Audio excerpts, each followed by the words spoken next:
सातवें चरण के चुनाव और वोट बैंक की राजनीति जैसे तमाम मुद्दों को लेकर लखनऊ में बीजेपी के अल्पसंख्यक मोर्चा के प्रदेश अध्यक्ष बासित अली से न्यूज डिस्ट्रिक्ट संवाददाता ने खास बातचीत की है। क्या कुछ उनका कहना था चुनाव को लेकर, सुनाते हैं आपको। उत्तर प्रदेश में 6 चरणों में चुनाव संपन्न हो चुका है। 7वें चरण में 1 जून को मतदान होगा और पूर्वांचल के अंदर में जो मतदान होने वाला है उसको लेकर के भारतीय जनता पार्टी किस तरह से तैयारियां हैं उस पर चर्चा करने के लिए हमारे साथ प्रदेश अध्यक्ष अल्पसंख्यक विभाग के बासित अली मौजूद हैं। समाजवादी पार्टी का बड़ा गढ़ माना जाता है पूर्वांचल के अंदर में। 2022 की अगर बात की जाए तो समाजवादी पार्टी को अच्छे खासी सीटें मिली थी और भाजपा वहां पर कमजोर रह गई थी। इस बार किस तरह तैयारियां देख रहे हैं वहां की? अभी जो ये चरण बचा है, लेकिन भारतीय जनता पार्टी को बहुमत मिल चुका है और ये जो हम 400 पार का नारा था, उस नारे के अंदर ये खूबसूरती लाने का काम ये चरण करेगा। और निश्चित रूप से समाजवादी पार्टी के बारे में सब लोग जानते हैं कि ये प्रधानमंत्री चुनने का चुनाव है।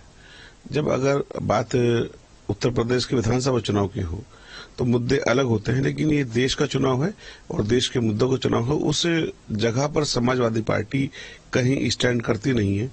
वो राहुल गांधी के पीछे लगे हुए दिखाई देते हैं, जबकि राहुल गांधी ही खुद नेता नहीं है, उनको लोग नहीं मानते हैं।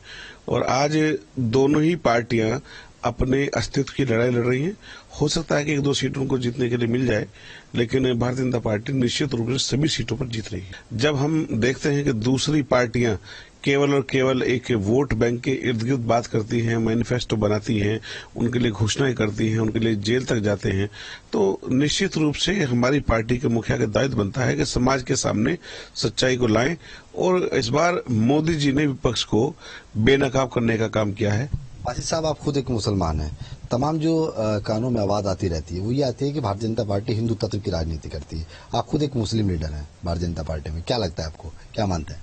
देखिए, अभी अगर आप सीधे बात अगर करें तो आपको सुनेंगे घुसपैठिए, बाबर की औलादे, औरंगजेब की औलादे, आप शायद कहने से बच रहे हैं। हिंदुस्तान में जो 24 करोड़ मुसलमान हैं, उनमें से 1000 मुसलमान भी ना बाबर की औलादे हैं, ना औरंगजेब की औलादे हैं, ना घुसपैठिए हैं। जो बंगाल के अंदर और बाहर के लोगों को लाकर वोट बैंक की सियासत के तहत उनको वोटर आईडी बना करके वोट देने के लिए यहाँ पर रखा गया है, उनकी बात होती है। जो देश के ऊपर आक्रमण करने वाले लोग थे, उनकी बात होती है। मैं मुसलमान हूँ, मेरा कोई मतलब नहीं है बाबर से, मेरा कोई मतलब नहीं है औरंगजेब से, मेरा कोई मतलब नहीं है अकबर से, ना हम घुसपैठिए हैं।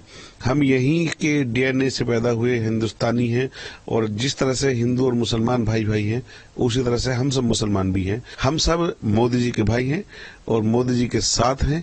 इसलिए जो लोग मुसलमानों को भटकाने, बहकाने, बरगलाने और इस तरह की राजनीति करते हैं। चलिए बढ़ते हैं आगे। महाराजगंज से बड़ी खबर, ओपी राजभर ने अखिलेश और राहुल गांधी पर जमकर निशाना